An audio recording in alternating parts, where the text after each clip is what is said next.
2024 లేదా 25లో డిగ్రీ లేదా బీటెక్ చదివారా? సాఫ్ట్‌వేర్ జాబ్ కోసం ఎదురు చూస్తున్నారా? అయితే కోడ్ జ్ఞాన్ 100 డేస్ కోర్సులో చేరండి. జాబ్ సాధించండి. నమస్తే, వెల్కమ్ టు సుమన్ టీవీ. నేను మీ యాంకర్ సిరి. కొత్తగా ఒక వ్యాపారాన్ని పెట్టాలి అనుకుంటున్నారా? అయితే ఈ వీడియో మీకోసమే. కంప్లీట్గా చూడండి. ఈరోజు మనము కోకోపీట్ బిజినెస్ని ఏ విధంగా చేయొచ్చు, ఇందులో పెట్టుబడి ఎలా ఉంటుంది అండ్ లాభాలు ఏ విధంగా ఉంటుంది, అసలు దీని ప్రొసీజర్ ఏ విధంగా ఉంటుంది, కంప్లీట్గా దీని గురించి ఇన్ఫర్మేషన్ ఇవ్వడానికి జై జగదీష్ గారు బిజినెస్ కోచ్ మనతో పాటు ఉన్నారు. అడిగి తెలుసుకునే ప్రయత్నం చేద్దాం. నమస్కారం సార్. నమస్కారం అమ్మా. వ్యాపారం పెట్టాలి అనుకునే వాళ్ళే ఎక్కువ మంది ఉన్నారు కాబట్టి అలాంటి వాళ్ళ కోసం కొబ్బరి బొండాల నుంచి వచ్చే వేస్ట్ మెటీరియల్ తోటి సో కోకోపీట్ బిజినెస్ చేయాలి అని అనుకుంటే ఎలా ఉంటుంది సార్ వ్యాపారం? నేను ఎక్కువగా మీతో పాటు చేసిన వీడియోస్ లో నా ఫోకస్ అంతా కూడాను ఫుడ్ రిలేటెడ్, తర్వాత ఎకో ఫ్రెండ్లీ, తర్వాత వేస్ట్ రీసైక్లింగ్, ఈ యాంగిల్స్ లోనే.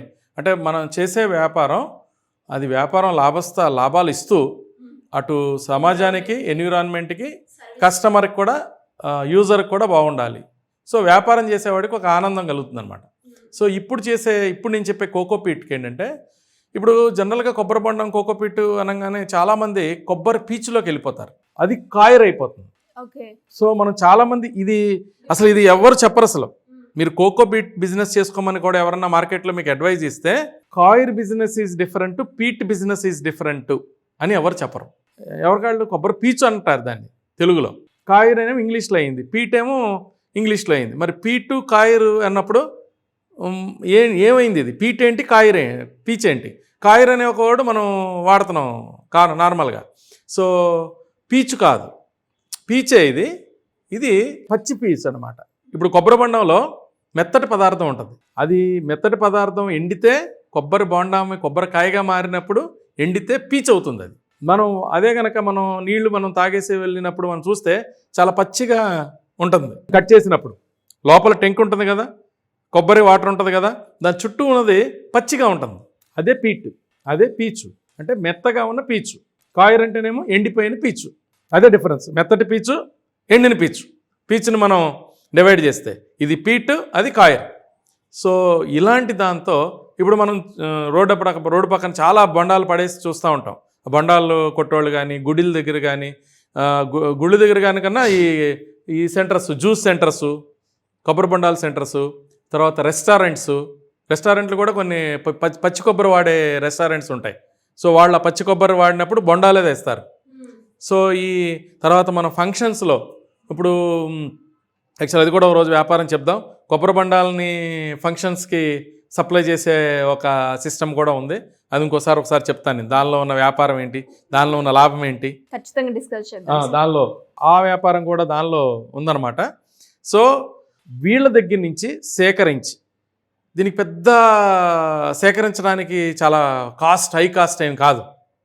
చాలా అసలు నామినల్, అంటే ఒక కేజీ లెక్కన వేసుకుంటే ఒక 5-10 రూపీస్ లోపలే మనకి ప్రొక్యూర్మెంట్ కాస్ట్, ఇంక్లూడింగ్ వాళ్ళకి ఎవరికైనా ఇవ్వాల్సి వచ్చినా, ట్రాన్స్పోర్ట్ వచ్చినా, ఇంకోటి వచ్చినా, దాంతో ఈ కొబ్బరి పీచు వ్యాపారాన్ని మనం కలెక్ట్ చేసుకుని వృధాగా పోయే కొబ్బరి బొండాలని ఒక మంచి వ్యాపారం. దీని అప్లికేషన్ ఎక్కడంటే, నర్సరీస్ ఉన్నాయి కదా చాలా, ఈ నర్సరీస్లో మంచి క్వాలిటీ ప్రొడక్ట్స్, విత్తనాలు కనుక జర్మినేషన్ బాగా జరగాలి, చక్కగా పెరగాలంటే ఈ కొబ్బరి పీట్ కన్నా బెస్ట్ పదార్థం లేదు.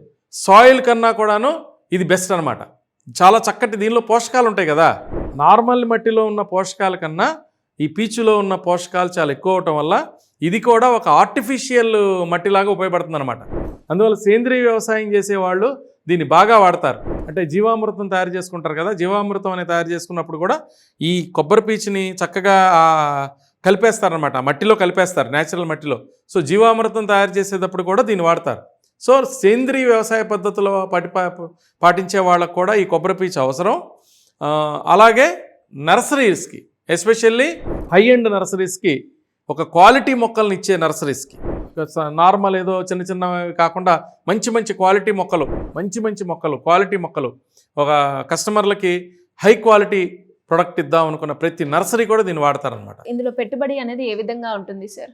ఇన్వెస్ట్మెంట్స్ వచ్చేటప్పటికి ఒక 5 to 10 lakhs, మినిమం 10 lakhs కూడా మనం పెట్టుకుంటే బెటరు. దేనికంటే దీనిలో ఏంటంటే ఎక్స్ట్రాక్షన్ మిషన్ కావాలి. ఈ కొబ్బరి బొండం నుంచి కట్ చేసిన తర్వాత కటింగ్ మిషన్ ఉంటుంది, ఎట్లాగో కటింగ్ మిషన్ తర్వాత పీచుని ఎక్స్ట్రాక్ట్ చేసే మిషన్ ఉంటుందన్నమాట. ఆ తడిగా ఉన్న దాన్నే పీచుని ఎక్స్ట్రాక్ట్ చేస్తానమాట. ఈ పీచుని ఎక్స్ట్రాక్ట్ చేసిన తర్వాత నెక్స్ట్ ప్రాసెస్ ఏంటంటే దీన్ని డ్రై చేయాలి, ఆరబెట్టాలి. దానికి రకరకాల మెథడ్స్ ఉంటాయి అన్నమాట. ఎలక్ట్రికల్ డ్రైయింగ్ మెథడ్స్ ఉంటాయి, సోలార్ డ్రైయింగ్ మెథడ్స్ ఉంటాయి, న్యాచురల్ డ్రైయింగ్ మెథడ్స్ ఉంటాయి. సో అంటే దీనికి సోలార్ డ్రైయింగ్ అంత కాస్ట్లీ వెళ్ళక్కర్లేదు. ఫాస్ట్గా కావాలంటే ఎలక్ట్రికల్ డ్రైయింగ్, పర్లేదు కొంచెం టైం తీసుకున్నా పర్లేదు అనుకుంటే నార్మల్ రెగ్యులర్ ట్రెడిషనల్ డ్రైయింగ్ మెథడ్స్లోకి వెళ్ళచ్చు. తర్వాత డ్రైయింగ్తో పాటు డ్రైయింగ్ అయిపోయిన తర్వాత దీన్ని కంప్రెషన్ చేయాలి బార్స్ రూపంలో. ఇవి ఇటుకల్లాగా తయారు చేయాలన్నమాట. ఇటుక ఇప్పుడు మనం సప్లై చేయాలనుకో ఏదో ఒక రూపంలో తయారు చేయాలి కదా, మనం పంపించాలి కదా. సో ఇటుకల రూపంలో తయారు చేయాలి.